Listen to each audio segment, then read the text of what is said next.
Welcome back to O-T-H Humanities.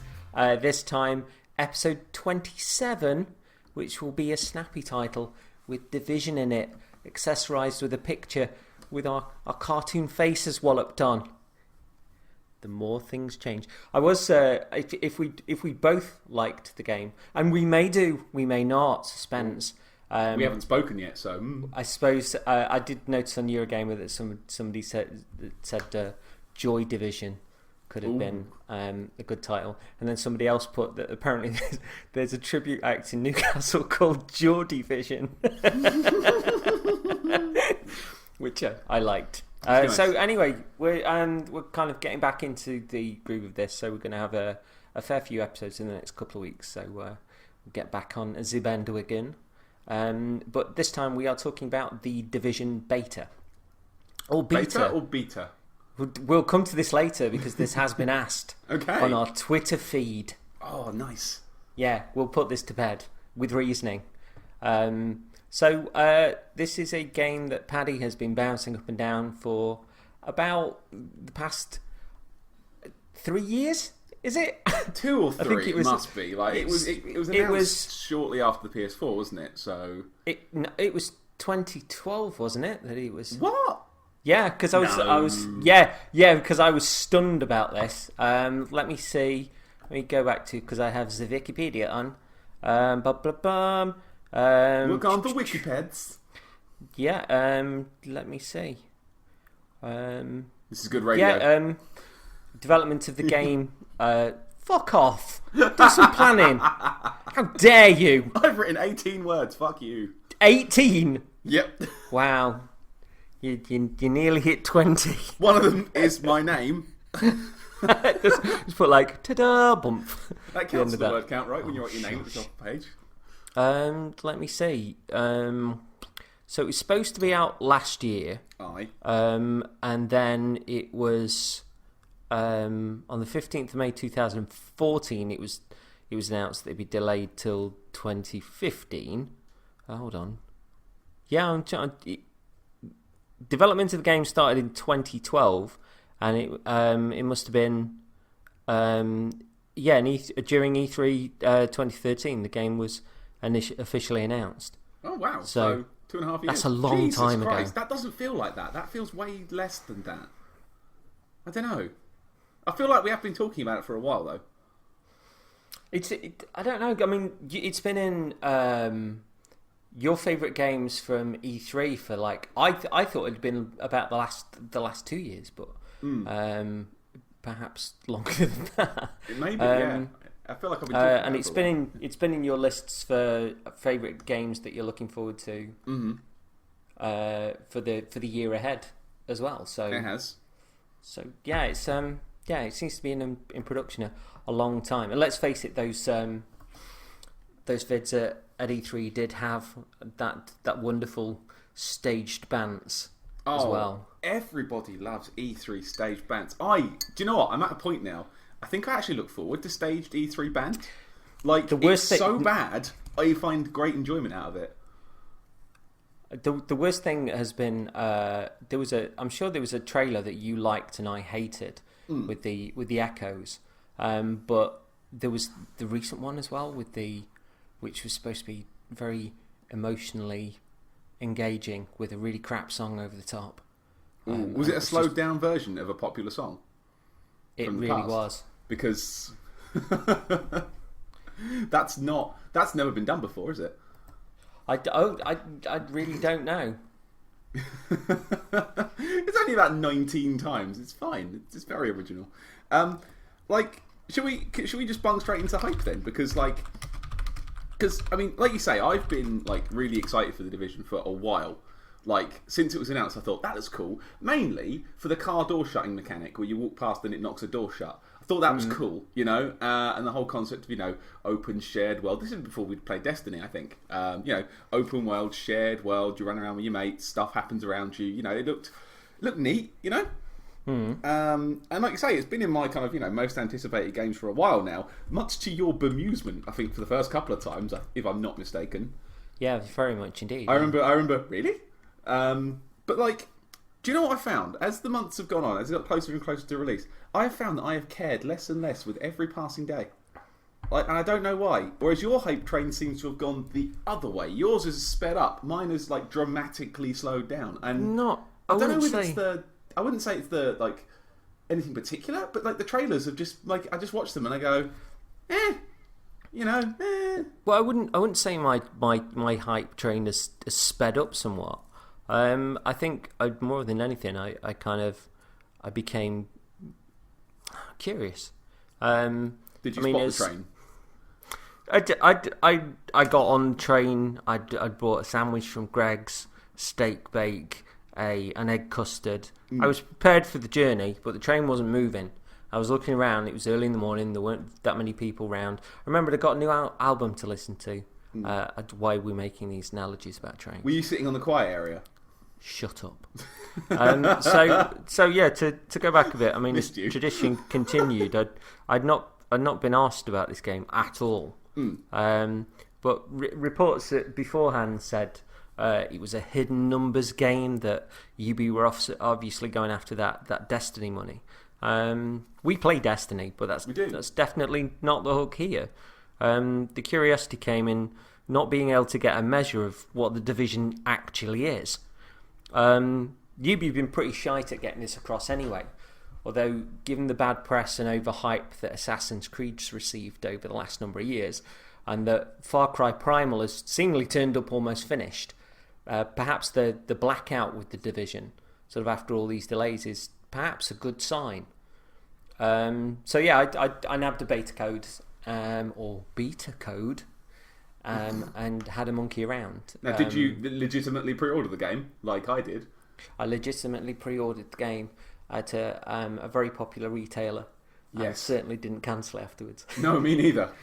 Well, no, I think my order still sits there, but depending on prices nearer to launch. But yeah, I got the code, and yeah, at this point I was going into the unknown, and I was a bit excited, to be honest. I had a day off on the 28th. I was up early, and at 9 a.m.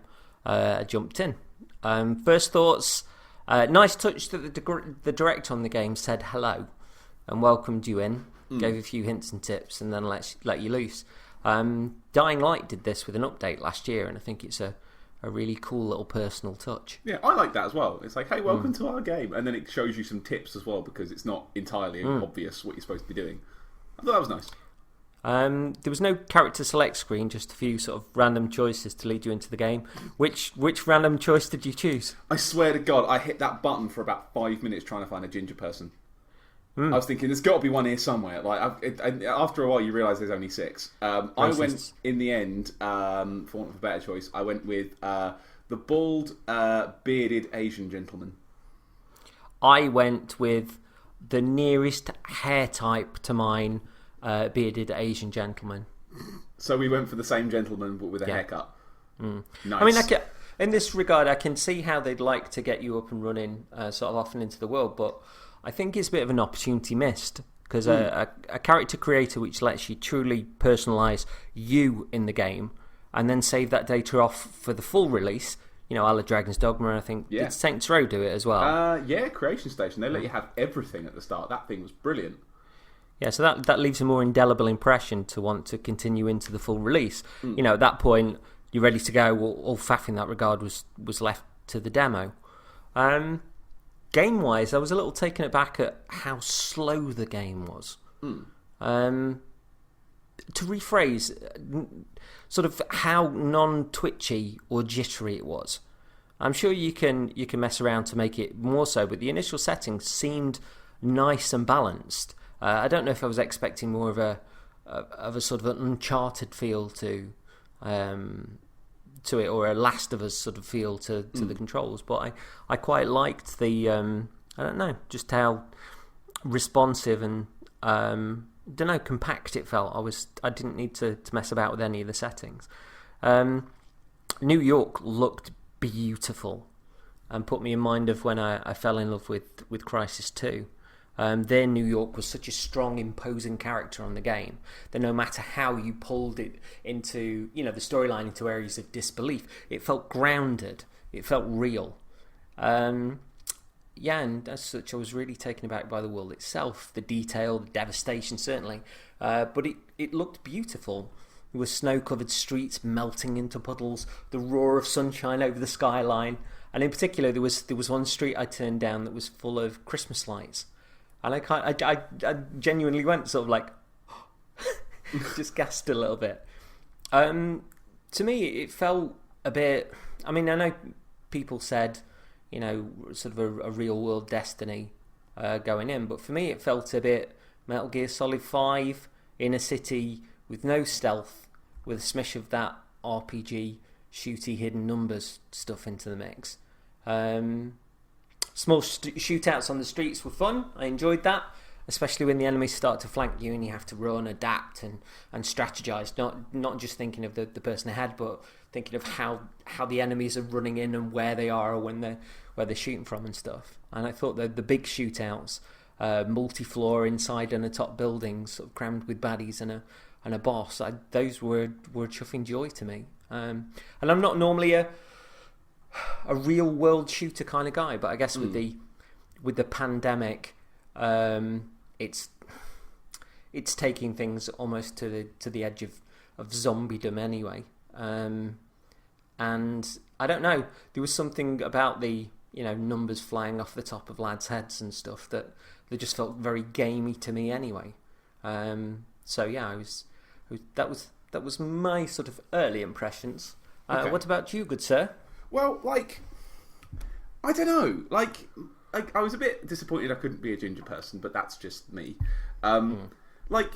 Jumping in, like you say, it felt slow, felt pacey. I got a bit confused at the very first bit where you jump in and there's other players running around, and then you go through a tunnel and then they're not.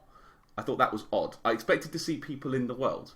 I don't know if have I misread it, but I expected to be able to see other dudes running around, and you don't. It's literally just you in the world, and you can kind of join people's games if you wanted. I don't know. I expected to see more life in the world, and I found. I think the city looks nice. I think the weather was stunning. I came out in the snow at one point, and it was amazing. You could barely see 10 feet in front of you. I was stood next to the safe building, couldn't see it. That was brilliant. Love that. But I don't know. I kind of found the random pedestrians about the place really dull, and okay, a good analogy.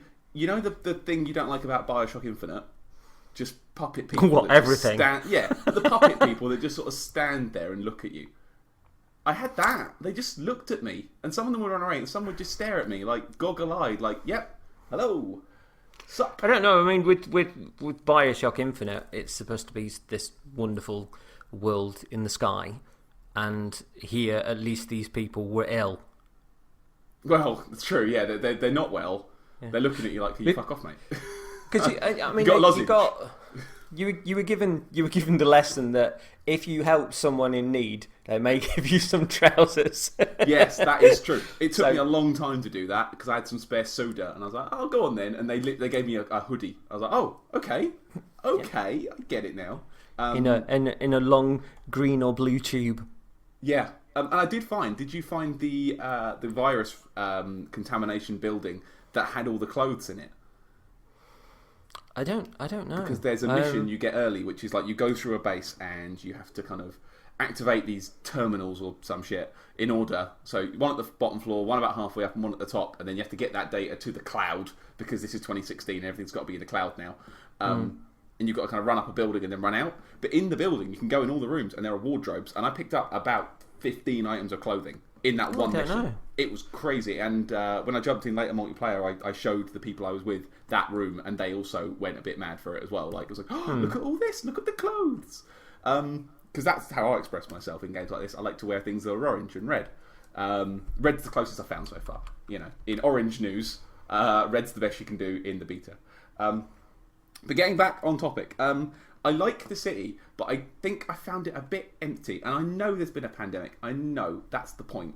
I didn't find it good empty, like Silent Hill empty. I kind of just felt it was a bit dead empty.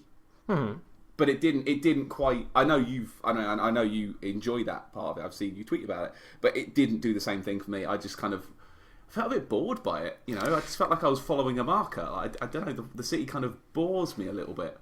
Because you see, I've had that kind of feeling with things like the new Batman game, where I was like, oh, they found an excuse to empty out the city, and part of me always thinks now, has ambition been curtailed a little bit because people want 1080p under any circumstances?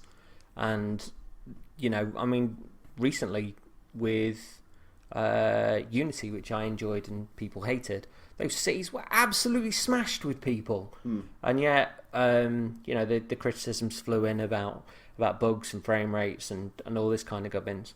But I liked the exactly sort of how many people were there. I think in this regard, I would give it, because I enjoyed the loneliness of those streets a great deal, and with the pandemic, you know, presume that a lot of people had kind of sodded off early, but the thing that gets me beyond the they've just done this so they can get the it looking sort of super pretty, is that when you're in the dark zone, there's quite a lot of people knocking around, and I presume that's where the extra space has been left for. It's, you know, like, for actual players in the world. I don't care about it running. I know the internet does, like digital. The internet does, though. This is the absolute there. Whether you or I do is immaterial. Yeah. The internet looks at frame rate and screen resolution, and if there's any way of comparing those two and smacking something down, and or getting PC players to talk about their rigs, it will happen. Dear God, yeah. But like, okay, so like I personally don't care about that, right? Okay, so good example. We'll probably get back to soon. Like Witcher 3, right? That world is stuffed. Like there is shit going on everywhere, and every single conversation you hear kind of like can only exist in the place that it is. Like there is stuff going on everywhere. And sure, the frame rate takes a hit every now and again. It doesn't run the best in the world. It looks gorgeous, but it does have a hit here and there. But give me that over a beautiful empty nothing any day. Like give me colour, give me substance, give me some threads to follow. If I see a character, I want to know what they're about. I want to go and say something to them, and they might just tell me to fuck off, and that's fine. Yeah, I'm not in disagreement with you about that. Yeah, give me something. I found that Division didn't give me that. Like people just stared at me blankly, mutely, and didn't say anything to me. So what did you think in that regard about Metal Gear Solid 5 with Afghanistan? Because there's no fucker there. Well, no, it's because it's a desert. Yeah, but this is what I mean in this regard. I got a decent feeling from the atmosphere here, that to the point where the echoing city streets, for me, I got lost in that city. I got lost in that atmosphere, and I think whilst we may be, you know, on sort of different viewpoints in this, for me in this regard, it's probably the same as the way that you're looking at Afghanistan, maybe. Yeah. I definitely clicked with that scenario, and with the Africa as well on there. Like, you know, they're big open empty spaces, but like they're deserts, they're forests. They are big and open and empty. I expected to see more, if you know what I mean. I expected more people, or like the occasional bit that would annoy me a little bit when you'd see some like nice people, some civilians, and then next junction down the road, 10 guys shooting you, and then the next junction, just a couple more civilians. Like, is there not a safe space? Should they not be together? I don't know. I see what you mean on that, actually. Yeah. It's just like they should all be kind of together. It didn't feel like there was any reason for people to be out there. Just stood around. They weren't even trying to hide. They just stood in the middle of the road. Like, I mean, I presume the ones that are doing that were, you know, ill, and maybe the other people have been cordoned off elsewhere or taken out of the city or have ran out of the city. But in that regard, it would have been nice to see like areas where, I mean, I know there's a section of that I really enjoyed where they went into a basketball stadium that had been turned into a hospital. And the mission in the game. Yeah, it would have, and I know that was full of sort of blighters that were trying to shoot you and stuff. But I think it would have been a really interesting contrast if you'd walked into there and it'd been full of people that were hemmed in. Either whether that was by the bad guys and they were being ransomed, or whether these were people that were, you know, on the floor and had got nowhere to go, or there were children there, or I think Dying Light did that very well when you got to the safe building. Yeah. You just saw like tons of people like walking around, and that ace moment with there's a woman, I think she's smoking, her kid's playing with a car on the floor, and later on you come back and it's not ever telegraphed, but you come back and the woman's not there and the kid's just sitting in the corner just like staring into space, and it's like, fuck, your mum's dead. And I really like that kind of storytelling, and maybe, you know, it might just be kind of what is sometimes known as a vertical slice that they've just given us sort of a basic bit to run around in and test those sort of bits. But I would have liked to see that kind of contrast if that was there. The hospital for me was like one of the better bits, because I found that like I actually felt like there was something going on there. You know, like it was a hospital and it had been taken over, and you were getting a sense of the places you're fighting through it. Yeah, that was kind of really cool. I don't know. I thought the ending of it flubbed a little bit. It's like, right, now on the roof, now there's a guy with a big machine gun. Now kill him. Like, I didn't like that. It felt like it could have ended a little bit not better, but Yeah, I ran onto that bit and then ran backwards and managed to kind of bottleneck a lot of the enemies sort of coming towards me. So I strategized that one quite nicely. I did try later on the hospital level on hard difficulty, because you could redo it, and couldn't get beyond the first 4 people that came down the escalator. Nice. So there is replay value in there, and I presume once you get sort of better loot, that's going to be fine. There was also a bloke that was around these fences near some houses that I couldn't get down, who seemed a bit boss-like, and I died there because I couldn't put my grenade away. I know exactly what you mean. Big long corridor with a load of fences, and I couldn't put my grenade down once I'd selected it, and I died. Yeah, I found that as the beta went on, actually, that I couldn't chuck grenades. Do you know what that is? Circle puts it away. It took me a long time, and I think one of the Gavs from You Died had to tell me that, like, circle, like, oh, right, because I was throwing grenades when I didn't want to, just by accident. No, I just couldn't throw grenades. Well, I was selecting. Yeah. No, I did it at the start, and then for some reason it wasn't working thereafter. So I don't know why. But there was also some. I think her name was Michelle Mason. She was a mission later on in the game where you went into this kind of quite highfalutin area where she got loads of her goons that were knocking about. There were really tons of them in there, and you had to backtrack a fair bit. And it was a very nice place, almost like if I remember rightly, almost like a restaurant-ish sort of place that was part way outside and part way inside. And that was quite tough. But when I got to her, I just struggled to take her down because she got like a huge power bar on there. And yeah, it, again, was kind of a bit of a bullet sponge, which I know a few people have complained about. But then again, so are you. Well, like, I don't know, like the bullet sponge thing's a nice point, because I experimented with a few guns in the beta. I tried shotguns, I tried the standard rifles. I found like a 3-shot burst rifle, kind of like Destiny pulse rifles, quite early. Like, I went up a ladder and found it in a box. It was a blue one. Like, oh, brilliant! I'd been playing for like 10 minutes. Like, oh, cool, a blue gun. I assume this is good. Brilliant. I was doing quite well with that, and I tried out a sniper rifle as well. And I went and replayed the. I did the hospital mission, but with a couple of pals, with a couple of our Destiny team. I found I was lining up. I was getting headshots on the guy at the end of the hospital mission, the guy with the machine gun, the strong one. I pumped about 10 rounds into his head, and his armor bar still wasn't gone. And I just thought, you know, I know they want to make the numbers bigger to make it harder, but that felt wrong. Like, I felt like after 10 sniper bullets to the head, he should have been gone. Mm-hmm. And they were headshots. Like, it was a nightmare, but they were all, they were hitting their mark, definitely. And when it was taking down other enemies in, one or two hits, I was really starting to crack them off by the end. But it felt too much. And I know, and I know we're going to get people say, but Destiny does the same thing. I know, but Destiny lets me be a space wizard. You see, you've just undermined your own. I know I have. Your own argument. It's full of holes, and I'm a massive hypocrite, and I know it is. But in my brain, my brain just went, eh. Why are you not dead yet?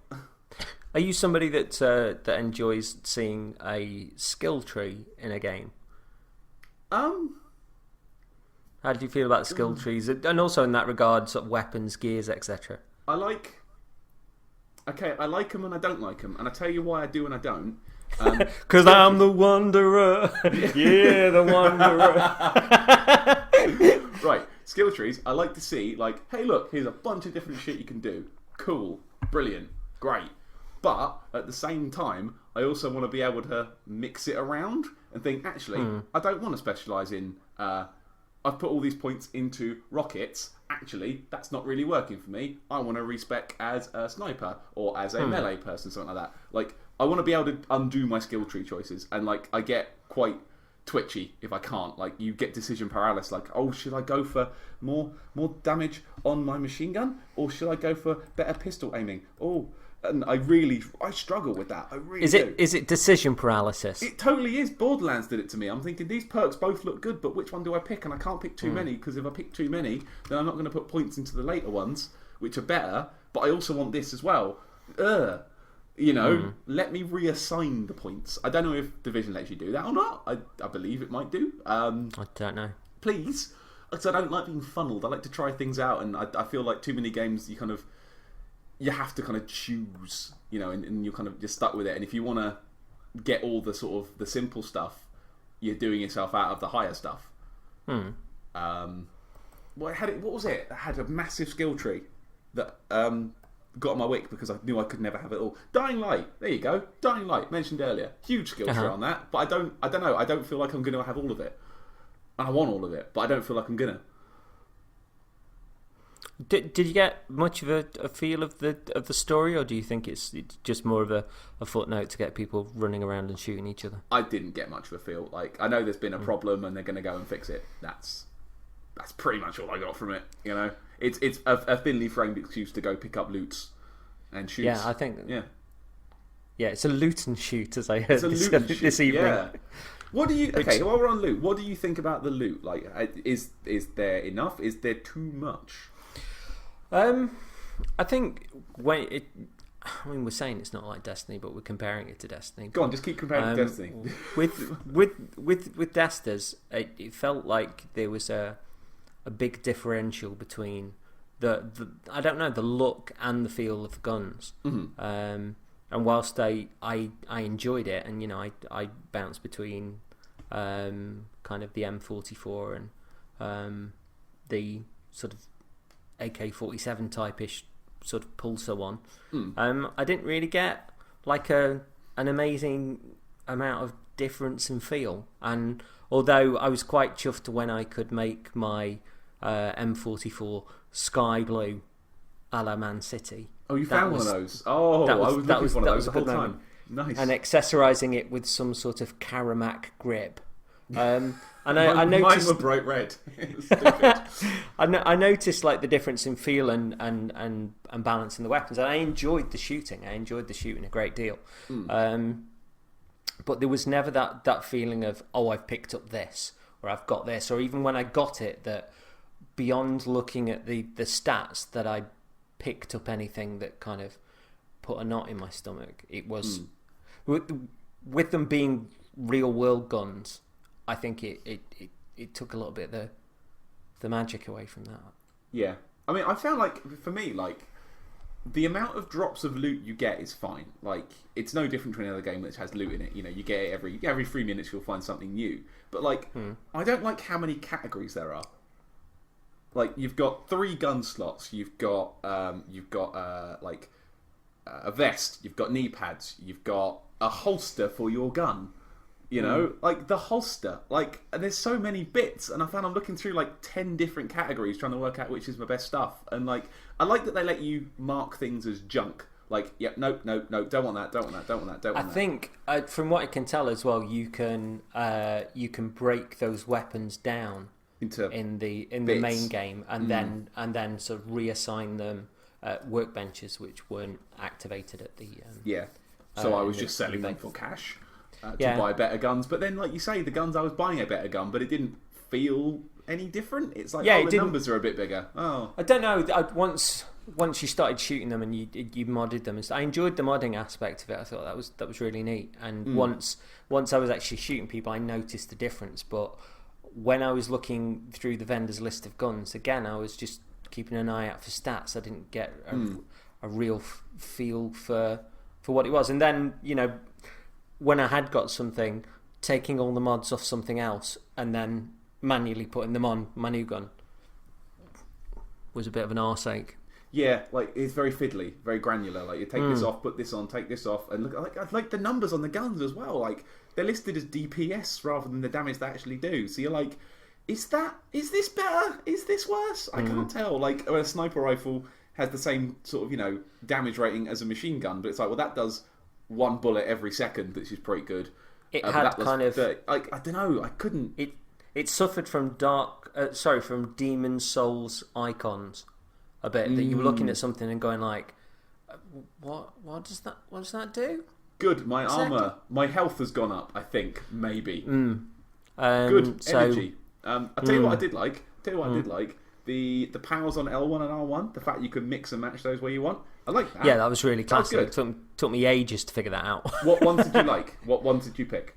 The only one that I used was the pulse. Really? Yeah, dude, just the scan pulse. Although I saw on Twitch people using the one that gave health back to you and your colleagues and stuff. Oh, I like the bomb, the time bomb you could fire. I didn't. Yeah, a reloadable grenade that comes back every 30 seconds. It's amazing, and it just blows everything up in front of you. It got me out of a lot of problems. Yeah. Do you use the shield? Didn't. No. I went ping. I went with the ping, and I went with the super bomb because it's a super bomb. Yeah. Somebody was saying, and I didn't appreciate this until later, that apparently if you run with the pistol, you run faster. Okay. Than if you're using like the rifles, which I thought that's really clever. I like that. I didn't notice that. I did run quite a lot. I didn't notice it. Maybe it does. I don't know. I found the pistol quite superfluous for the most part. Yeah, I tended not to. Really, there was one or two spots where I ran out of ammo, but I don't know.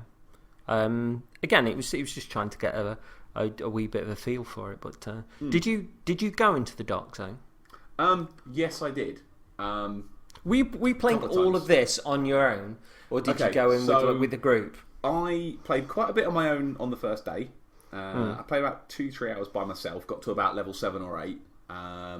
Then later on that night or the next day, I joined up with both the Gavs from You Died blog. If you're listening, you would already know about this. And Pete Cleaves, our pal from Sony. And we ran around together for a bit. And it was a bit awkward trying to meet up because it wasn't quite working at first, and I was pinging in and then pinging back out again.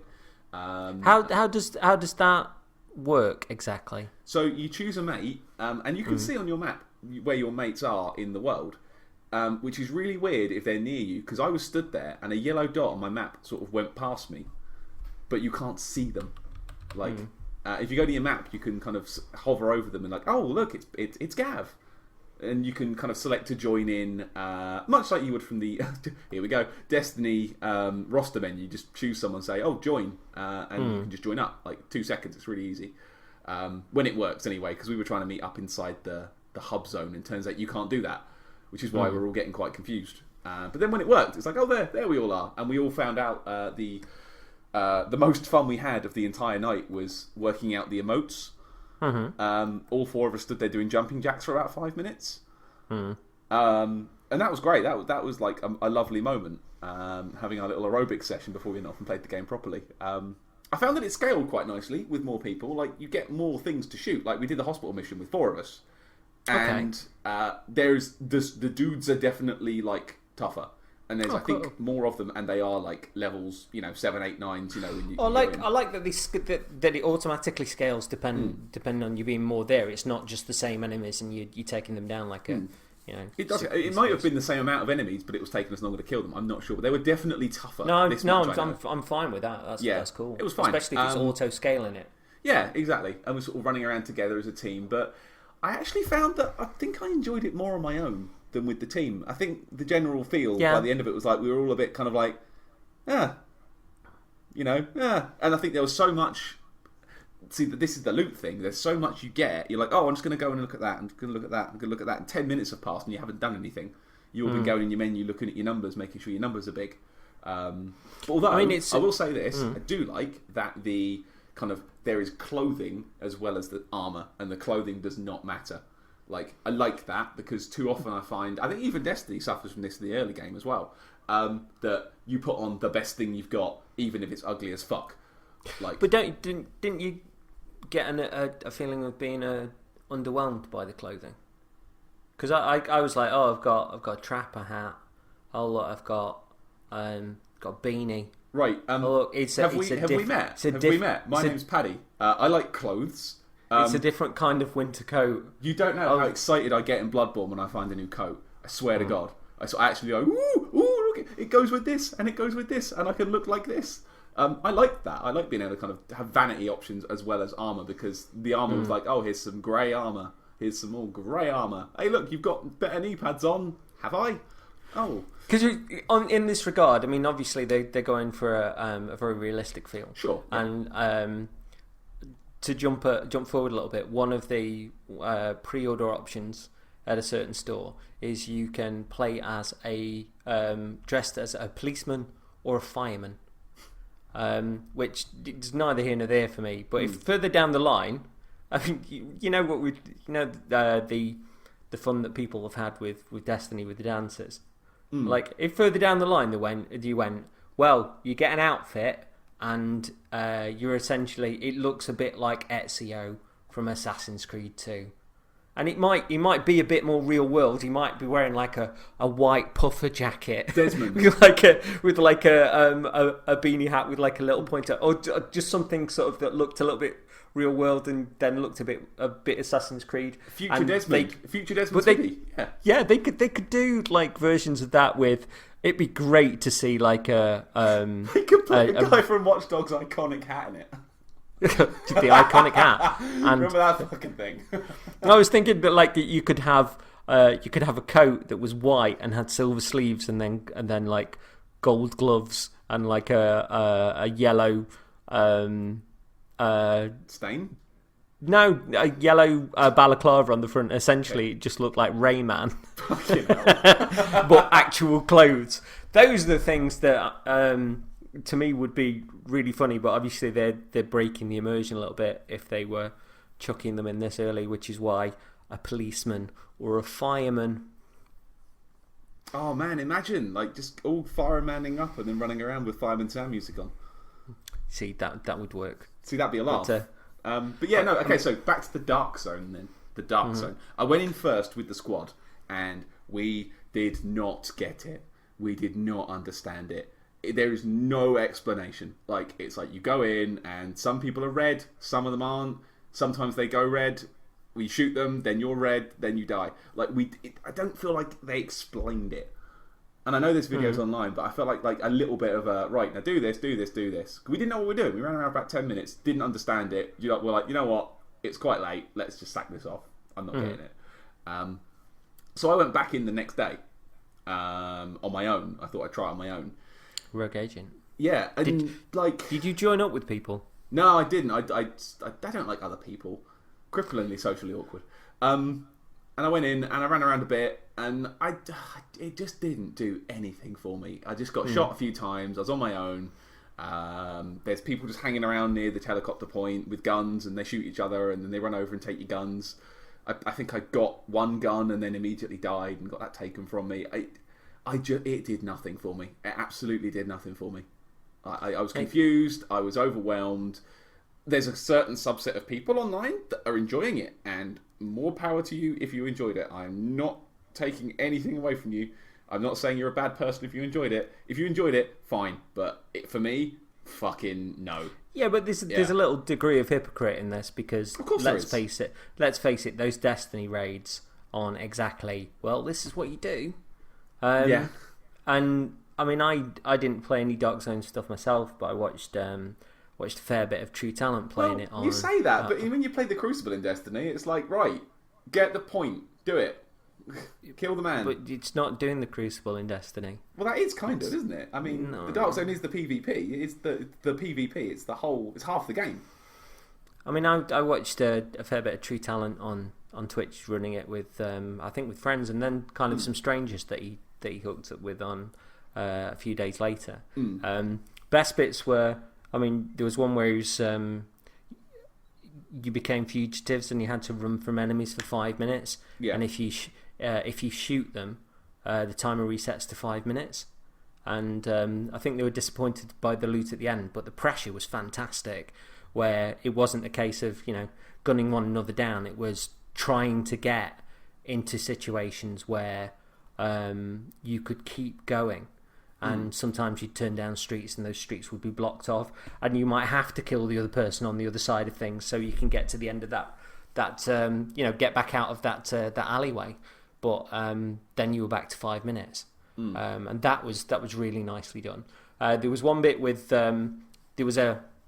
they got to the top of this building and there was a helicopter arriving, and there was one guy there, and so he was ready to sort of put the loot on.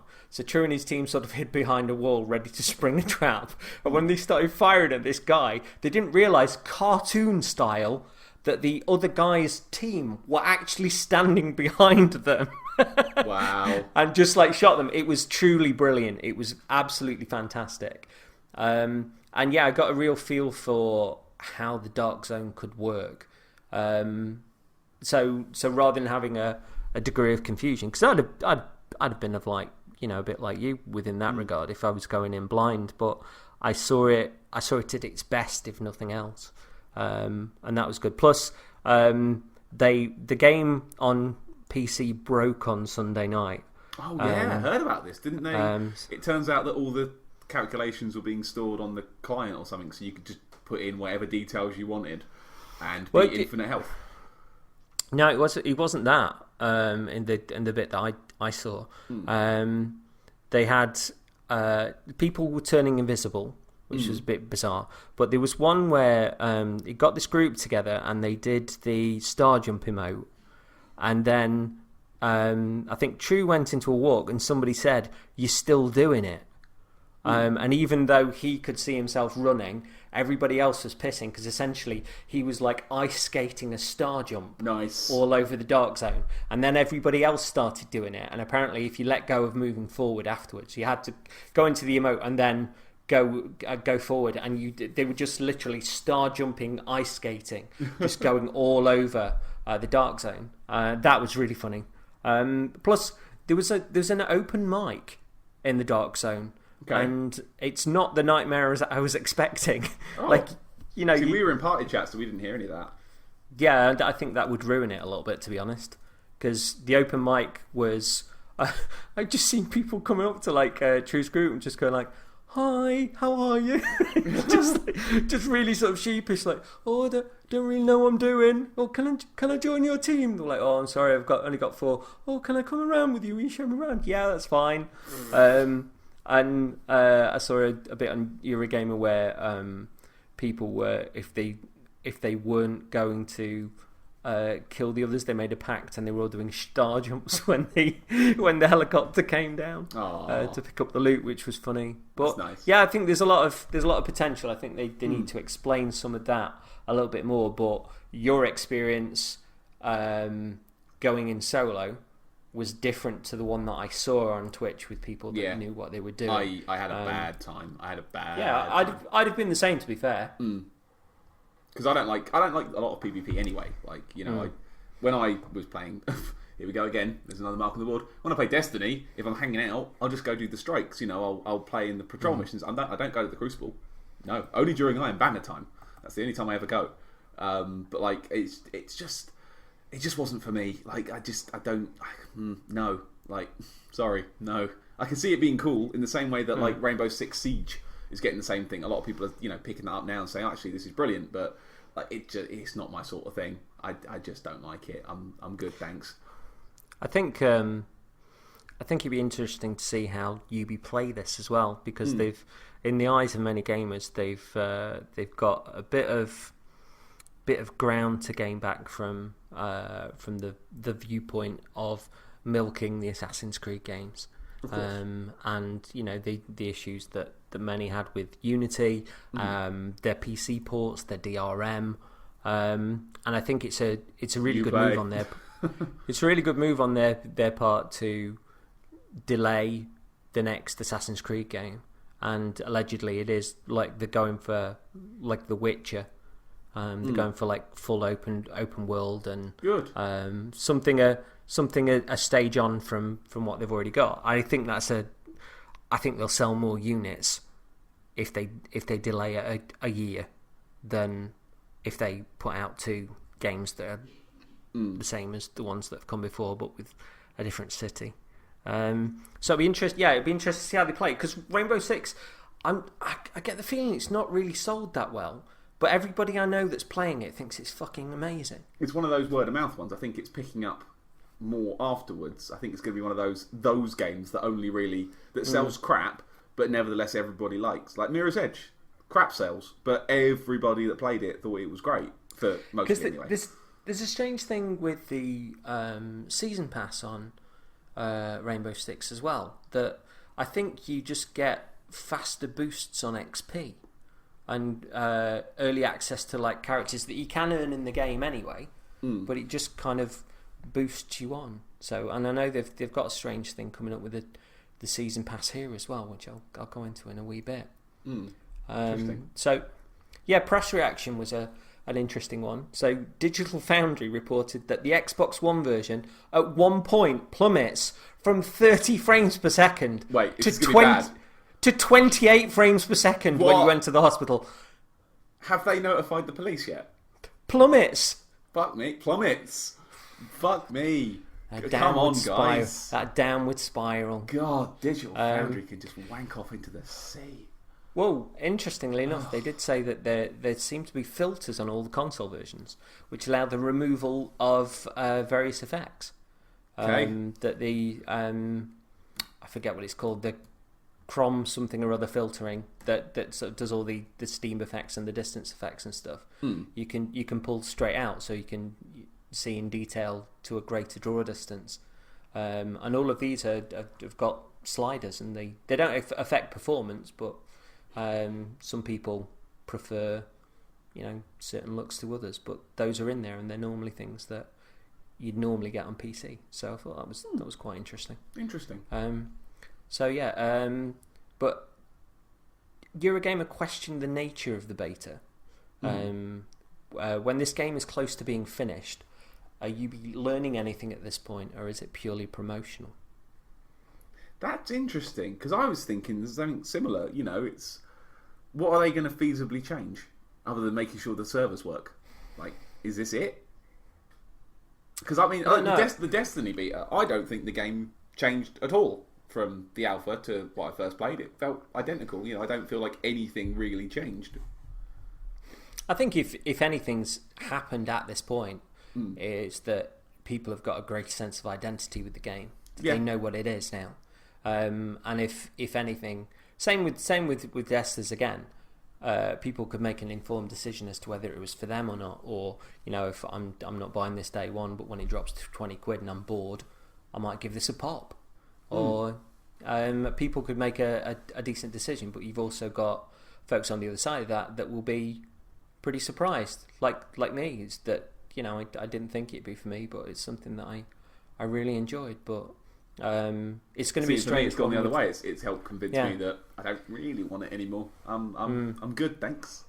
Yeah, well, you're going to get that on both sides of the fence, but at least people are making a decision that's based on having played it. Plus, facts. They've got a further open beta coming up a little bit further down the line. So they're opening it up to everybody, I think, in a few weeks to have a go, which is better than having to pretend to order a game, allegedly. Thing is, that works way better over here because we don't have to pay for our pre-orders. Like in America, you have to pay like £5 in a shop to pre-order a game, whereas we can just go, yeah, I'm going to buy it and get your code and then immediately cancel it. Like, it's nothing. Like, why didn't they just make it open in the first place? Because that's what essentially it is, isn't it? Amazon has made it open to everyone. I mean, why wouldn't you? There's a degree of kind of foreplay in the regard that if you get in, it's quite exciting, and there's word of mouth, and did you get into the beta? No, I didn't. Oh, it's like this, and so there's a pleasure delay in there, and I think it builds the level of promotion towards the pleasure delay is really good. I like that. Well, it builds a level of momentum towards the game coming out as well, because now when everybody gets to play the open beta, it's a step on from where things were previously. Plus, you're close to release. They may have changed. They may have tweaked a few bits, sort of. And if they come out and say, "Oh, well, we heard what everybody said, and we've changed this, and we've added this, and we've brought this in, and we weren't sure if we should use this, but I think this would be beneficial. Let us know what you think."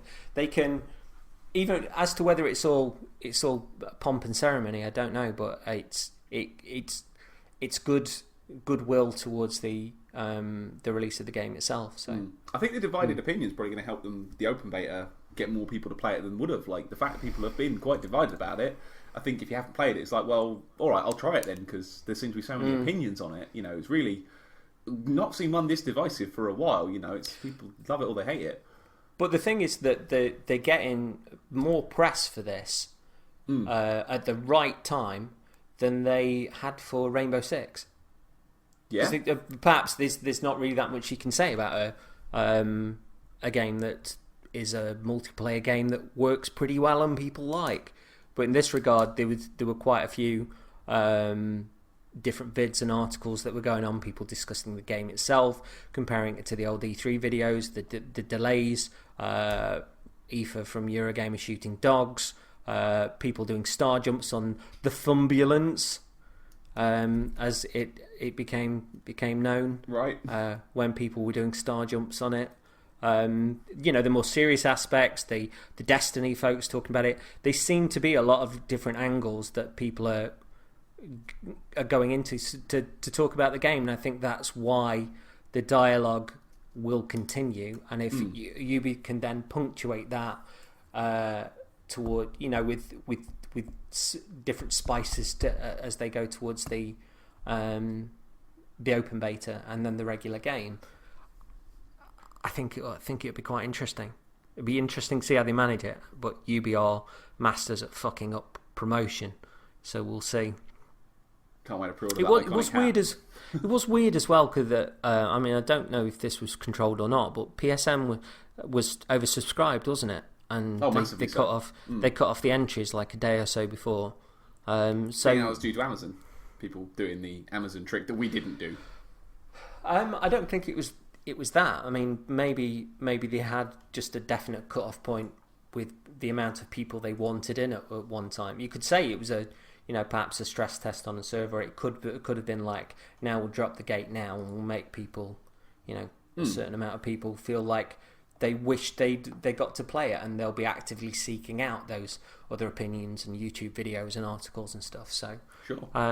So yeah, it might be more conceited than we believe, but when the game comes out, there's a number of different versions. So you've got the basic version. Oh, because it wouldn't be Ubisoft if there weren't 18 versions.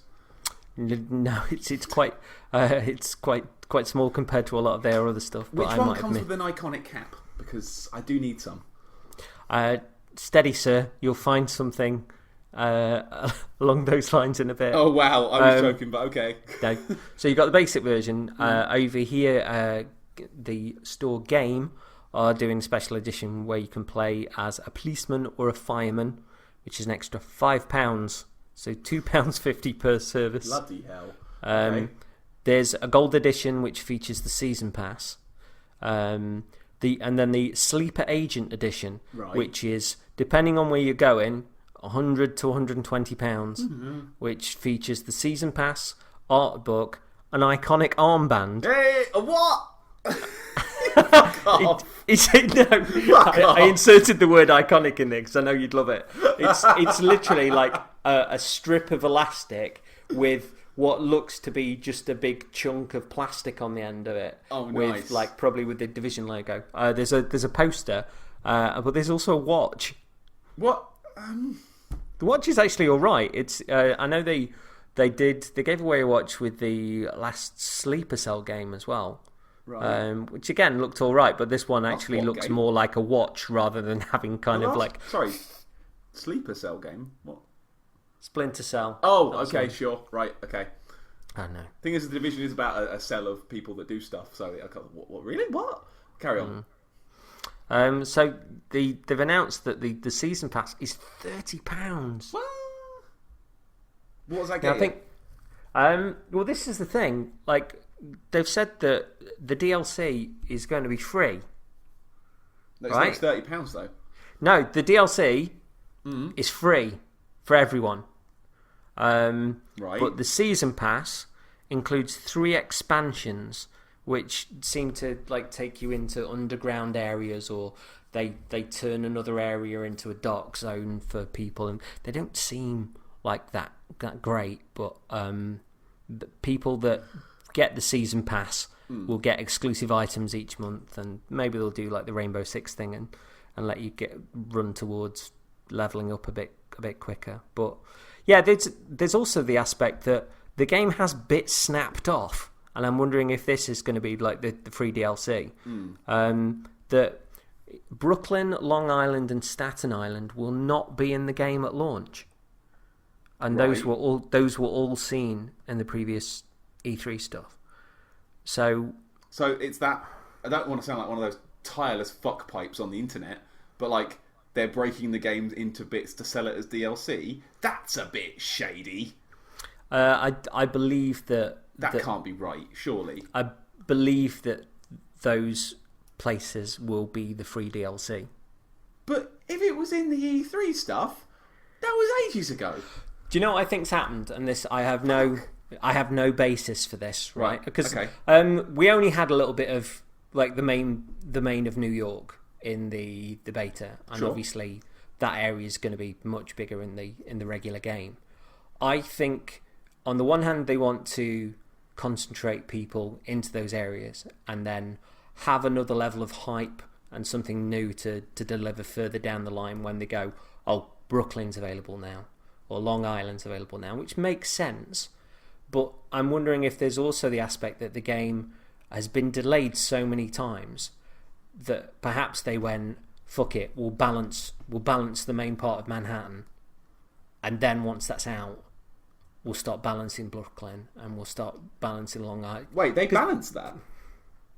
Oh, shush you. You see what I mean, though? Yeah, I kind of and do, that, but that like, kind of makes sense, but like just fucking release a full game. Just release it when it's done. Like I don't like this thing of like, oh, it's coming later. Like, no, do you know Street Fighter 5's coming out without single player? Yeah, but you know, Why? I mean, that's neither by the by. Everybody that's buying that game is buying it for the multiplayer. Come on. Look, I buy a fighting game for the single player. That's yeah, what but I buy them for. You've got Splatoon that has been releasing its DLC like every 2 weeks since launch.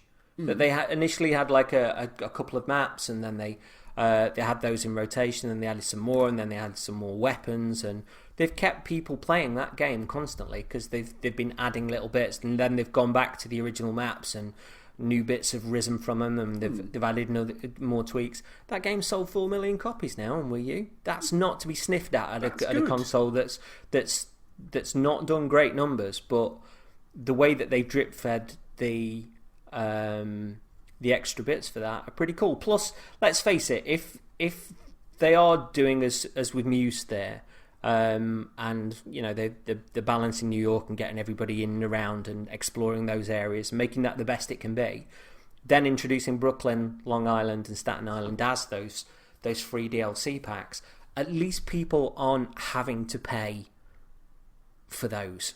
Yeah, but they're going to be like, I feel like they'll be like inconsequential. Because surely there's a story. not really. And there's a plot. No, surely there's a story and there's a plot. And when they, if they've shown off that stuff before, surely that's interwoven somehow. If they're going to release it later, that means everything that can happen is going to happen in the main island. I mean, is it just going to be? I worry about to do? Like that worries. Yeah, me. but I worry about Endgame anyway with this. But story doesn't appear to be a big thing other than a footnote to get people shooting each other. I think we've already mentioned that. I mean, we haven't seen the startup sequence, and they didn't give us any more story stuff to play about within in the game. But I presume, I don't know, it just keep things sort of pepped and keep things going. With that drip feed, rather than it just like disappearing. Because I mean, we come again to Destiny, and as to whether it is going to be a rival for it. I mean, does it give Destiny a little breathing space, or do you think the next welly of Desta's content might be weighted to counteract the Division's release? I don't know. Like, I don't feel like it's very clearly taken a lot of inspiration from it. Like, you can it's in its bones. It's like, right, this is Destiny if it was in a real place. Like, you can definitely get that sense of that's what they've started with, and that's what it kind of is aping in a way. But like, can it shake Destiny off? Nah. Do you know why? I'll tell you why. I'll tell you exactly why I think it isn't going to shake Destiny off. I don't think the core gameplay, I don't think it's good enough. I don't think it's good enough. I don't feel like the shooting mechanics, and we found this more when we played multiplayer. We were talking about it, as you talk about it, you notice this sort of stuff. Like, the aiming's a bit woolly for me. It's a little bit slow, it's a little bit sluggish, or like I was trying to snipe, I was doing sniper. I found that the targeting reticle when you're sniping is like glacial. Like, you're moving it, and it's taking like a good minute to kind of move it across the screen. By the time you've aimed it, your twitchy old, goon number one runs away. So what's the I was having trouble. The only enemies I could hit reliably, the ones that weren't moving. Like, I should be able to pop up a sniper, aim in a half a second, and go bang and crack a shot off. I think you have been spoiled by the fact that Bungie are the masters at first-person shooter controls. I have been spoiled by that. And I think that if you move to something like Wolfenstein, and you find that the way that it's faster, it's twitchier, it's different. It takes a while to kind of, I don't know, glue into it when there's something. It's been described, the Destiny stuff, and Halo before it has been described as buttery smooth, and it is. That's exactly what it is, and it's an art. You realise that when you play other games, and they've not quite got the feel, isn't there? Yeah, got that same sort of aspect that just means you don't have to think about it in other games. And I enjoyed the shooting here, I must admit. I didn't do the sniper stuff, but I liked that it wasn't as uncharted as I thought it was going to be. And I genuinely like third person, cover combat. This is a man, right? Let's not forget, this is a man who has played and beaten the first Army of Two game.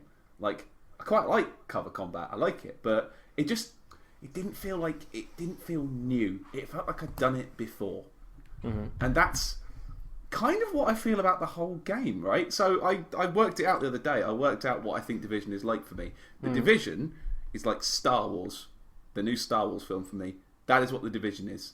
It is a bunch of things that are kind of good on their own, but together just feel a bit too familiar. And the spark isn't there, and it isn't exciting me in the way that it seems to be exciting a lot of other people. I came out of it going, oh, okay then, sure. And the same way I came out of Star Wars Episode 7. I came out going, okay, yeah, sure. That was a Star Wars film, and this is a colour-based video game.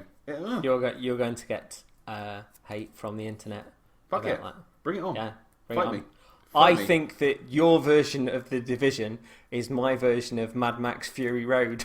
Okay, there you go. Sure. Okay, yeah. I can see that. I'm so upset with you for that, but I can see that. Except everybody You're going to get hate from me for that. Everybody doesn't seem to love the Division, and I can't sit through more than 20 to 30 minutes of it without wanting to do anything else. Anything. Makes me sad. Absolutely anything else. Makes me sad. So, yeah. The beta in general, people seem disappointed.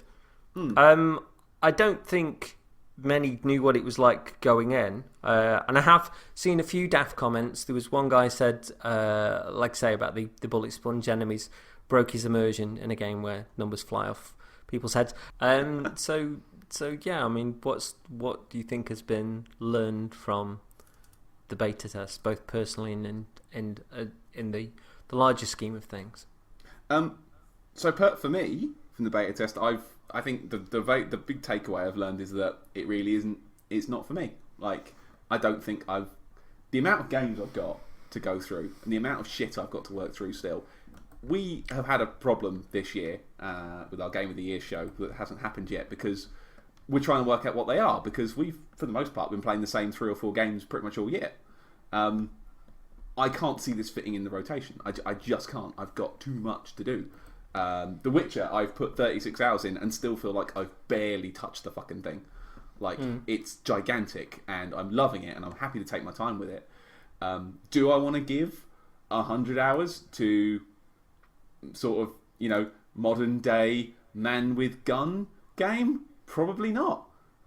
I think I've done it. I feel like I've done it before, and it's the same thing I've got with Assassin's Creed, and the same thing I don't play Far Cry either. I just feel like I've done this before, and I've done this 100 times, and I just don't have the energy for it anymore. Give me something new, give me something fresh.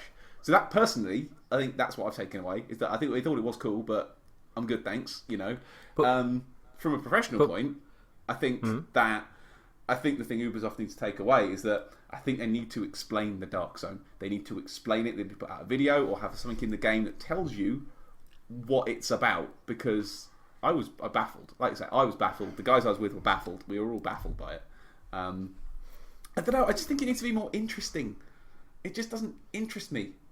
Like, there's not enough going on in the world. And I know that's the point. Everyone's been pandemicked and there's not a lot of people left, but it's empty and it's cold, but not in a good way. Do you think that if there is a bit more story-wise and a little bit more spark to gameplay, that they should have given that into the beta? Because I did see people going like, well, is this it? And then other people going kind of like, oh, I really like it, but is this it? And so I guess they've answered one question where people know what it is now, but they're now questioning what it is. What this? Yeah, it's gone from what is it to is this, or I don't know. I'm tired now. It's difficult. But never mind us. What does Twitter think? Wait, I'm going for a pee first. Oh, Pat. I'm gonna insert some driving music in here for a minute. I'll be right back. Pat, we're about 10 minutes away from finishing the show. Yeah, but I'm about 2 minutes away from making a mess. So bye. I can only apologise, people. He's a young man in the prime of his life, and yet he has the bladder of an 8-year-old child, but refuses to give it back because he likes the Power Rangers he's got in exchange. It's a sad, sad situation.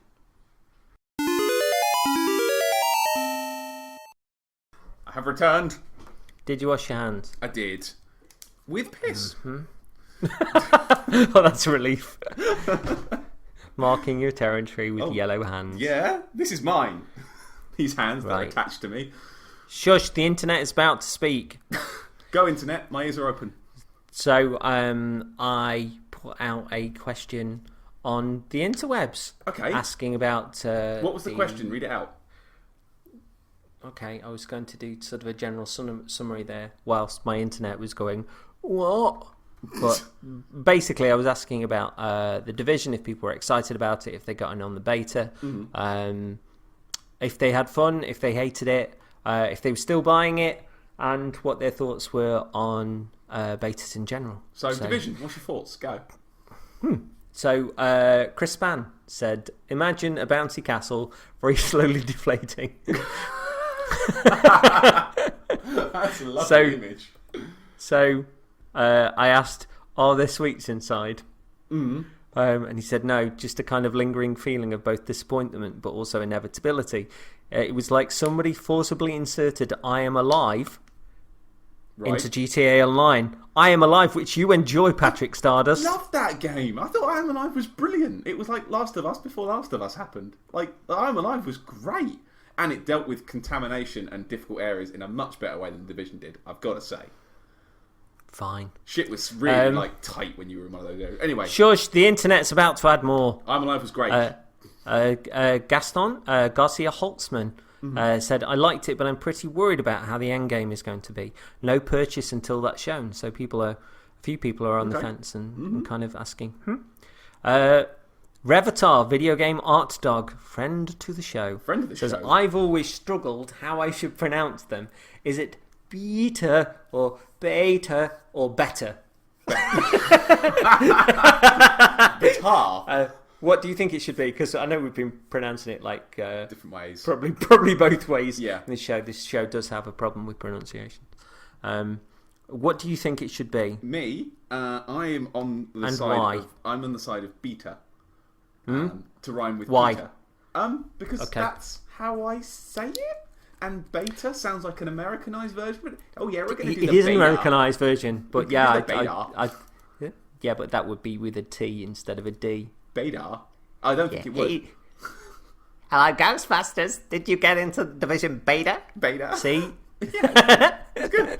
But beta sounds more English to me. Beta. I will say beta as well, just purely because of the classic album by the Posies, Frosting on the Beta, which nobody bought and was an absolute classic. However, you have been saying beta all show because I have been listening.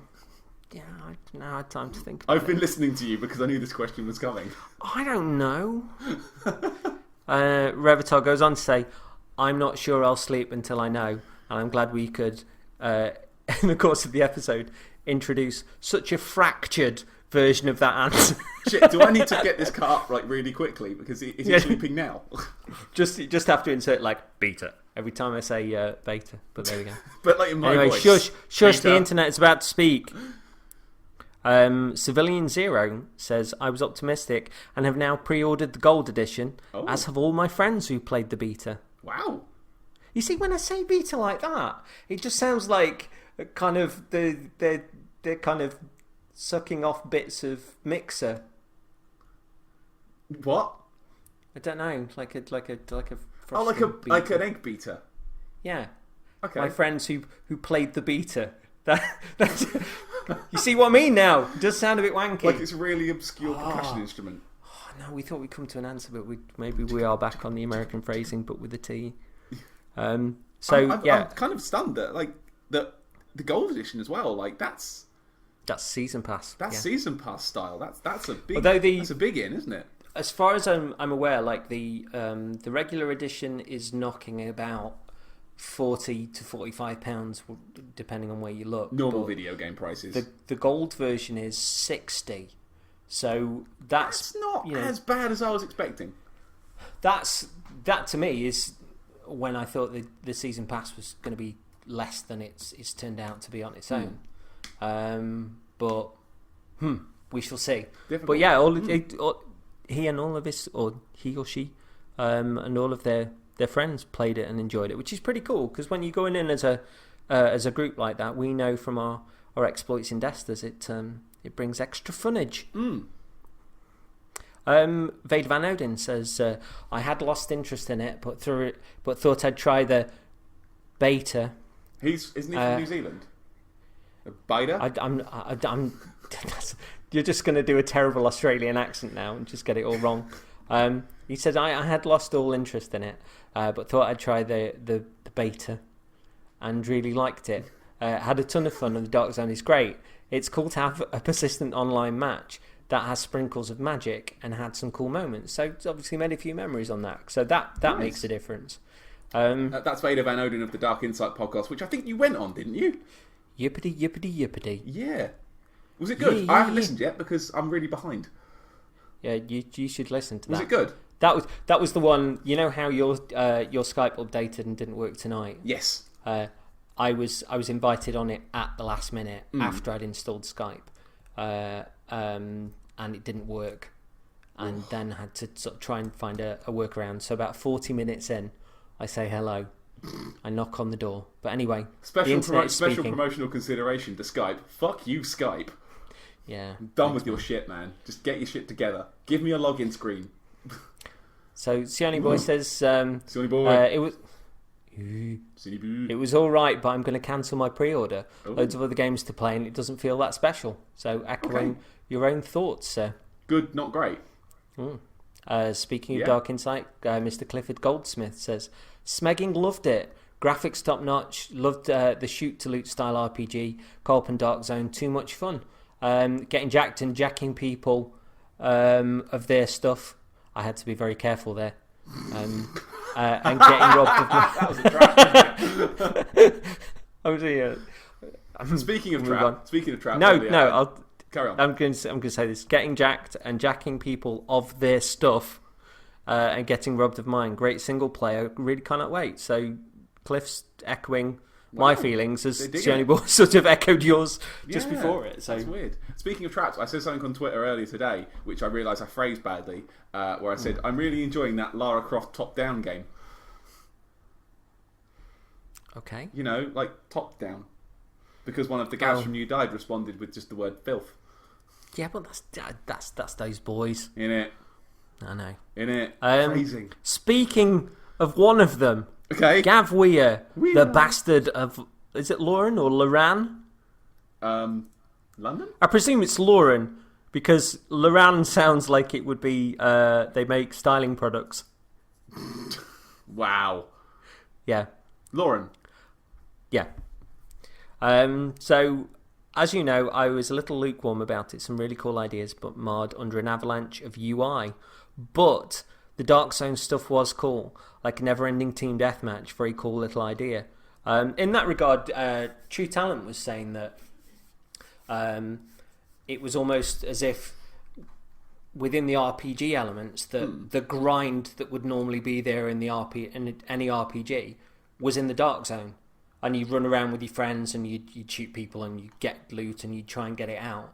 And it kind of won him over to a degree in the Dark Zone when he kind of clicked onto exactly what was going on and what it could potentially do. So, yes.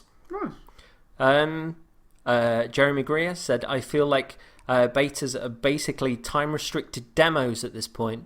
Actual betas are called alphas or network tests. Weird. Now, it did have an alpha in December, which I think might have just been kind of industry people, because I saw, I think George Morgan was talking about a game before Christmas that like he wasn't allowed to talk about for an alpha test, and he was quite enjoying that, I think. But yeah, so it has had an alpha, which makes me think that maybe this is more structured than we're giving it credit for. It's especially because there was no hype around that whatsoever. Yeah, because it really was closed off. So well, I can definitely see his point. Like, you know, a lot of the betas you see, like, oh, it's the beta, and it's just the game. It's just, hey, here's a game. Cliff returns from Dark Insight to say, I also feel betas are just demos with beta slapped on there, not testing. Not testing fuck all with these things. So I think the only thing they can test is, do the damn servers work? That's literally, I think, the only meaningful thing I think can get changed. That's the only thing I've seen get changed from a beta. I think at this point, Ubi have got to really be careful with their press. And if something, I mean, they got shit for the breakages. I think in the beta of Rainbow Six, and I don't think everything had quite come together on release. I think it took a few days to get sorted. So, you know, maybe they're looking at that side of things. I don't know. And then my friend Leonard Cadet, Leo Strikes, who turns up on the April Ultima Twitch channel, which I go to a lot. Leo Strikes is a top gentleman. I like him a lot. And so Leo says, I think betas are very helpful and help build hype, especially if it's given out in limited numbers. So yeah, that ties into to what we're saying with regards to getting people talking, and the folks that like it talk to other people who don't have an opinion on it yet. And I think that could all come around again to the open beta, where if Ubisoft are really clever and they do come out and say, oh, we've done this, we've rebalanced it, we've got better guns, they just chuck all the sprinkles on top, you might get the people that have dismissed this closed beta coming back to the open beta and maybe finding that there's something there that's more than their original opinion. Plus, you've got more people sort of knocking around, and the conversations just spiral out from there. So, be interesting to see what changes between the two, if anything. Yeah, I'm very curious, and how much really can be done at this point when, if it's launching early March, surely they're ready to go gold with the actual retail discs. Sure. I mean, obviously, they can be programming right up until the last second now with patches and things like that. So yeah, I'm curious. I think there's more to come here, and I'm fascinated to see how it plays out. And yeah, I'm on board with this. I really enjoyed my time with it in the single player. It just captured my imagination. I loved New York. I loved the feel of the shooting, and yeah, there were things that were imperfect about it, but if you capture me for the most part, I'm all in. I mean, more importantly as well, I found a coffee shop. Oh yeah. I rescued a barista. I discovered the echo of another barista, and will prove her innocence, because coffee is life. Coffee is blood. That's double O, and then the last one was a U, like it's like a street gang. Are you okay? I'm fine. Good. I'm fine. So thank you for listening. We're going to have some more episodes out soon. We are going to be talking about our favourite bits and bobs from last year, and the strange snake that 2015 was gaming wise for the two of us. And we didn't really get to talk about those things in the run up to Christmas. All the start of the year. So been busy, innit? Yeah, but I'm looking forward to having that conversation with you. So that will be very soon indeed. So cheers for listening, and we will have something else for you really soon. And please tell your friends about us. And be nice when you tell them. Yeah. Just come and say hello on Twitter and stuff. That'd be lovely. Yeah. Cheer bye. Cheer bye.